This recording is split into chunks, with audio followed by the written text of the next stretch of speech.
Umabot na nga po yon ng 100,000 views. Walang studies pa ang nagsasabi na nakakaputi ang vitamin E. If you are looking naman po ng pagpapaputi, eto naman siya mga kamuka. And kung ayaw nyo nga pong mag-purging mga kamuka, is pwedeng eto naman yung inyong alternative. Nagulat talaga ako nung nakita ko, 500 milligrams. Na-sold out talaga to. Nagulat ako, ang dami nyong bumili ah. Pambansang tinupik, Sir Lawrence ang galing. Basta honest, review sa'yo ay sasabihin. Pambansang tinupik, sa kanya ang hihiling. Basta produktong sabi, lahat ay bibiin.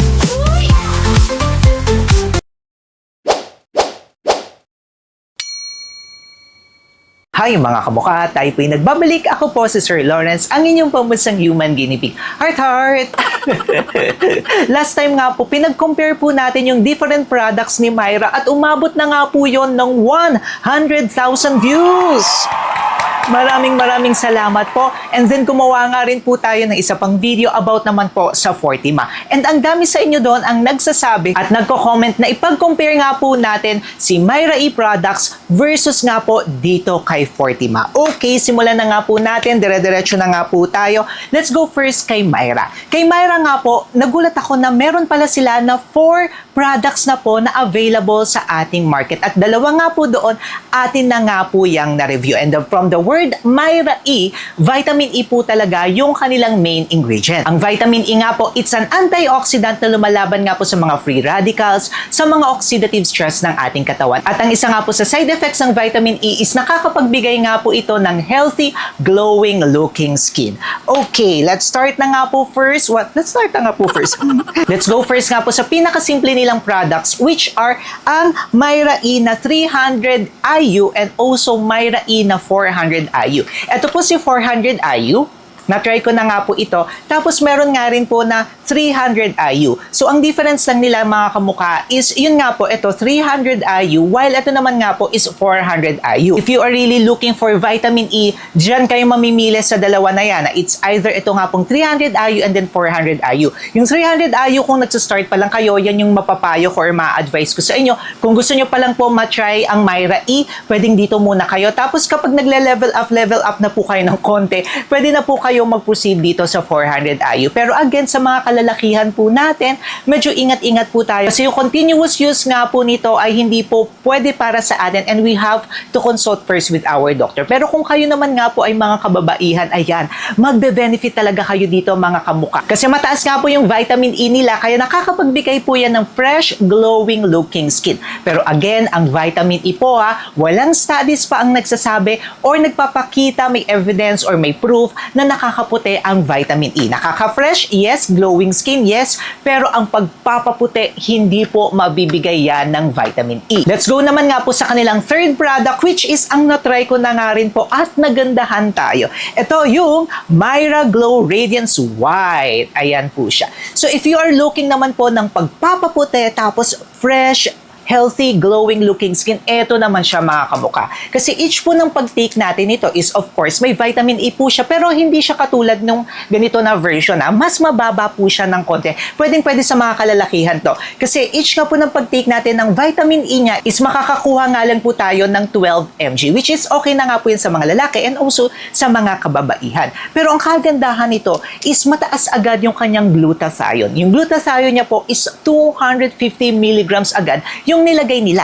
And kung gusto nyo nga pong magpaputi, yes na yes, glutathione po talaga ang may mga backup studies na pwede po tayong pumuti. Ang glutathione and vitamin E nga po ay mga antioxidant yan, kaya halos parehas nga po yung ginagawa niyan sa ating katawan. Pero ang side effect nga lang po ng glutathione is pwede nga po tayong pumuti. Now, for vitamin C, okay na okay nga rin po ito. Kasi meron po siyang grapeseed extract which is 100 milligrams agad. Tapos sodium ascorbate na 100 milligrams din agad. Ito maganda siya mga kamukha, naging fresh tayo dito. Okay na okay nga po nung tinry natin. Kung gusto nyo naman nga po ng may pagpapaputi, dito naman kayo magpo-focus mga kamukha. Ito yung Myra na Glow Radiance White at maglalagay nga po pala tayo ng mga legit shops para hindi kayo mapeke. May mga peke po nito. Andyan po yan mga kamukha. I-click nyo na lang po yan, tapos diretso check out na nga po yan. May mga vouchers po tayo from Shopee and also sa YouTube. Ang last product nga po nito ni Myra is si Myra Ultimate. Ayan naman po, si Myra Ultimate,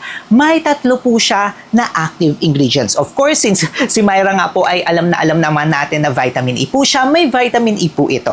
Pero again, hindi katulad nitong mga nauna po natin, mas mababa po yung vitamin E niya. 10 IU po yung vitamin E nito. Pero ang kagandahan naman nga po nito, kung ayaw nyo na may glutathione, kasi ito naman nga po may glutathione, ito iba naman yung atake nila, di ba?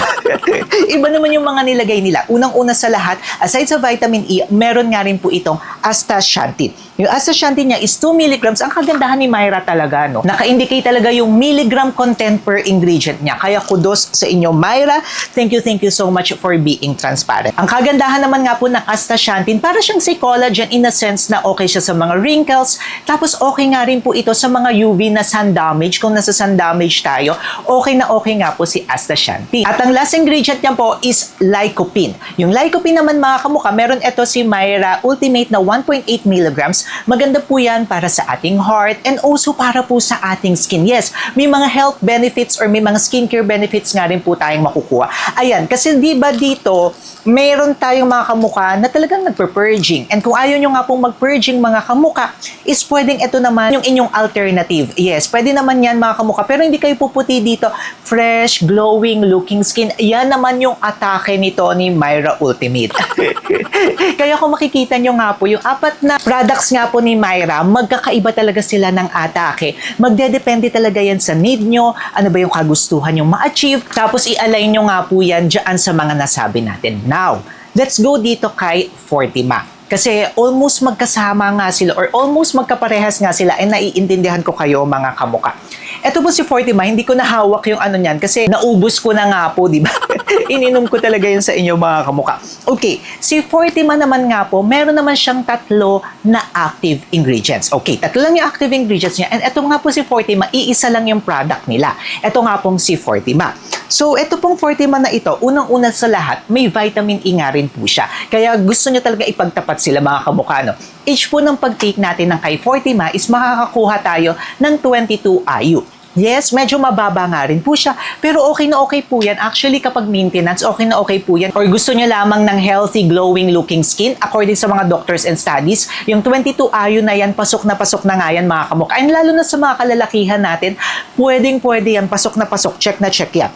Tapos, ang kagandahan pa nito ni Fortima, may zinc naman din po siya. Yung zinc niya, ang taas din. Standard din yung zinc niya, no? 10 milligrams. And yung 10 milligrams nga, mga kamuka, okay na yan per day. And pinakita ko nga po doon sa ating video na umiinom talaga ako ng separate na zinc naman po. Yung zinc, para po naman yan sa ating immune system. Tapos, ang last ingredient niya is sodium ascorbate. Yung sodium ascorbate naman nga po, ang taas agad ng nilagay nila dito. Nagulat talaga ako nung nakita ko, 500 milligrams. Yung 500 milligrams na yan mga kamukha, sapat na yan per day natin. At ang kagandahan nga po ng sodium ascorbate, para po yan sa ating immune system and also booster nga rin po yan ng glutathione, ng iba pang mga ingredients like ng zinc and also ng vitamin E. Okay na okay nga po yan. So kung titingnan nga po natin yung formulation nito ni Fortima, masasabi talaga natin na para siya sa skin, para siya sa immune system natin, para maging malakas ang pangangatawan natin. Naku, kailangan natin yan, lalo na nga yung maulan. Tapos hindi lang siya talaga nakafocus sa ating skin, pero yun nga po,